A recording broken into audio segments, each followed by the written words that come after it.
राष्ट्रवादीचे नेते अंकुश काकडे बोलतायत, थेट जाऊयात. उत्तर विचारून पुन्हा त्याच्यामध्ये उत्सुकता काही कोणाची वाढवू नका. नाही पण याआधी तुम्ही स्थानिक पदाधिकाऱ्यांशी बोलत होता अजित पवारांच्या पक्षातील. आज तुम्ही थेट अजित पवारांना भेटला, तर काहीतरी प्रस्ताव, काही महत्वाचे मुद्दे घेऊन भेटला सर? ठीक आहे, काही प्रस्ताव म्हणणार किंवा ती चर्चा जी काय ती त्यांच्या पुढे ठेवली आहे. त्याच्यावरती ते म्हणले की कारण त्यांच्या वतीने बाकीचे कोणी नव्हते, फक्त सुनील टिंगरे सुद्धा अर्ध्या चर्चेनंतर आले. तर ते म्हणाले की ठीक आहे, मी विचार करतो आणि बाकीच्या सहकार्याशी करून मग आपण पुढे त्याच्या पुढे जाऊ, नंतर चर्चा करू आणि योग्य वेळी आपण निर्णय जाहीर करू. काय प्रस्ताव आहे आणि चिन्ह कोणतं असणार आहे? महाविकास आघाडी म्हणून तुम्ही बैठका घेतल्या होत्या. आता सध्या महाविकास आघाडी असणार आहे की फक्त दोन्ही राष्ट्रवादी मिळूनच ही निवडणूक तुम्ही लढणार आहात?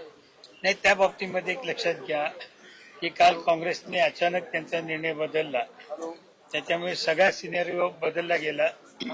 काल काँग्रेसची मंडळी उशिरा पुण्यामध्ये आली, त्यांच्याशी अजून आमची चर्चा झाली नाही किंवा शिवसेना उभाटा गटाशी सुद्धा आमची चर्चा झाली नाही. आणि मीन टाईम या सगळ्याच्यामध्ये चारही पक्ष पहिल्यांदा एकत्र आलेले होते, चर्चा झालेली होती. म्हणजे दादांचे काही प्रतिनिधी आमच्याशी चर्चा करत होते, आम्ही त्यांचे करत होतो, सेनेचे देखील होते, काँग्रेसचे देखील होते.